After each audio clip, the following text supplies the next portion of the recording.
Pemirsa, Polda Metro Jaya mengungkap kasus penyelundupan barang ilegal sebanyak 16 kontainer barang impor.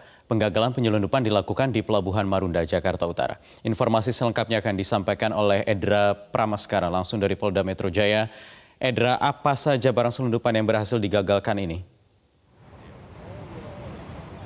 Ya, Subdit Indak Reskrimsus Polda Metro Jaya berhasil menggagalkan penyelundupan barang impor yang berasal dari wilayah Tiongkok, di mana tadi juga sudah sempat digelar untuk barang buktinya. Ini terdiri dari didominasi oleh kosmetik begitu sampai 90%. Sementara untuk 10% lainnya ini barang impor yang berhasil digagalkan penyelundupannya. Ini ada barang elektronik, kemudian ada juga bahan pangan dan juga obat-obatan. Diketahui untuk penyelundupan ini berhasil digagalkan pada tanggal 27 dan 29 Juli serta 7 Agustus 2019 lalu, di mana ini didistribusikan begitu dari wilayah Tiongkok, kemudian masuk melalui jalur darat ke Malaysia, kemudian menuju ke Kalimantan sampai dengan menggunakan jalur laut dan berhasil digagalkan di Pelabuhan Marunda, Jakarta. Ini saat digagalkan menggunakan truk sebanyak 8 truk begitu yang memuat seluruh barang penyelundupan tersebut.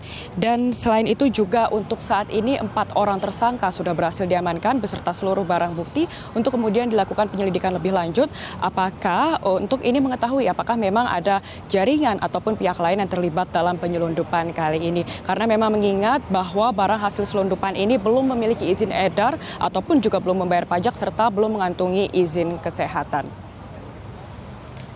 Wahyu. Edra, berapa potensi kerugian dari kasus ini dan juga bisa terjerat sanksi pidana apa para pelaku ini? Iya, diketahui bahwa barang yang berhasil digagalkan penyelundupannya ini berjumlah hingga 67 miliar rupiah atau bernilai sebesar 67 miliar rupiah, dan hal ini berarti dari seluruh nilai barang tersebut kerugian yang dialami negara ini mencapai hingga 17 miliar rupiah dalam satu kali penyelundupan. Namun untuk informasi lebih lengkapnya saat ini kami sudah bersama dengan Kasubdit Indak Reskrimsus Polda Metro Jaya AKBP Sutarmo.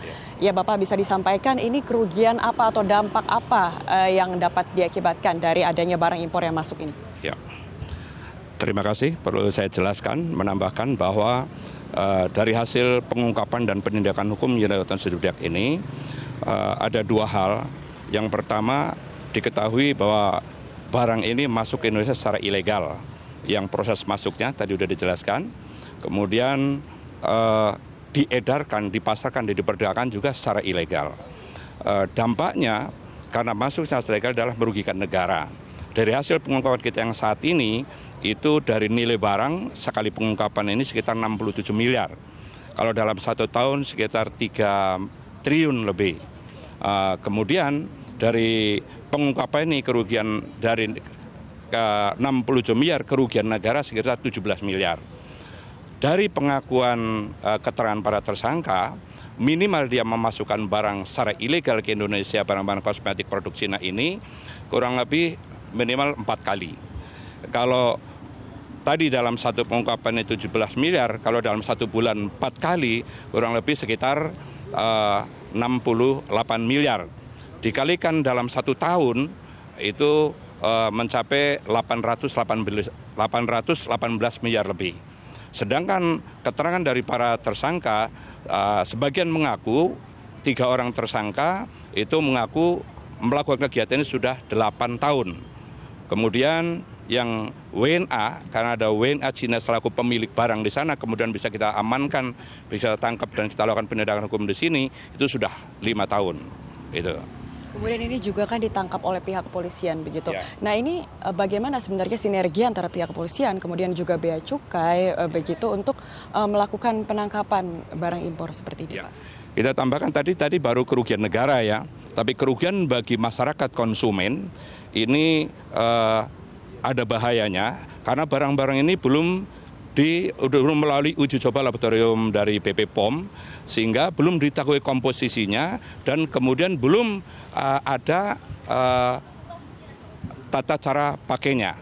dan belum ada izin edarnya. Jadi untuk konsumen agak berbahaya karena kondisi masyarakat Indonesia kan tidak sama imunnya. Kalau dengan barang produk yang sama belum ada izin edarnya sangat berbahaya. Itu jadi ruginya buat negara dan buat masyarakat konsumen. Kemudian pengungkapan ini kita sudah lakukan proses secara sinergi. Kita mendasari informasi dari masyarakat, banyak beredarnya kosmetik produk Cina yang tanpa izin edar. Berangkat dari situ maka kita mendalami informasi, kemudian kita lakukan penjagaan di hulunya. Ketika barang masuk ke Marunda, langsung kita amankan, kita tangkap. Itu kita lakukan penindakannya tanggal 27 dan tanggal 29. Kemudian ada yang barang sudah masuk, dari hasil penyelidikan sudah masuk, sudah di gudang, kita tangkap juga, yaitu yang kita lakukan di Dadap. Penangkapan ini kita melalui proses kerjasama dengan Bea Cukai. Dari sejak kapal masuk kita sudah kerjasama, kita lakukan penangkapan, pengamanan barang, dan pemeriksaan. Kemudian dibantu juga pemeriksaan barang itu oleh mobil X-ray. Karena kita menduga, jangan-jangan bukan hanya kosmetik aja, tapi ada narkobanya. Sehingga kita sangat dibantu oleh BC, diberikan mobil X-ray untuk melakukan pemeriksaan di sini. Dan kita juga hadirkan anjing pelacak untuk mengantisipasi adanya penyelundupan narkoba juga. Gitu. Kemudian dengan BP POM kita koordinasi, ternyata dari daftar yang ada di BP POM, semua barang hasil ungkapan kita satu pun belum ada izin edar dari BP POM. Akan dilakukan pengecekan begitu ya Pak oleh BP POM untuk mengetahui bagaimana kadar apa saja yang terkandung begitu ya Pak di dalam. Betul. Oke, Dan kami berharap kepada masyarakat juga, apabila dengan pengungkapan ini masih ada yang beredar, kami dari pihak kepolisian siap untuk mohon bantuannya, diberikan informasi pada kita. Sesuai perintah Bapak Kapolda Metro Jaya tadi, kita akan lakukan penindakan hukum ini tidak berhenti sampai di sini. Akan terus kita lakukan, apabila ada informasi masyarakat, pasti akan kita lakukan tindakan hukum yang tegas. Demikian, terima kasih. Iya, karena memang ini diketahui bahwa penyelundupan ini akan didistribusikan begitu rencananya ke pasar-pasar seperti misalnya Pasar ASMK dan juga toko online, maka masyarakat tadi sudah dihimbau untuk waspada karena memang berisiko terhadap kesehatan. Demikian untuk saat ini, kembali ke Anda di studio. Edra Pramaskara melaporkan langsung dari Mapolda Metro Jaya.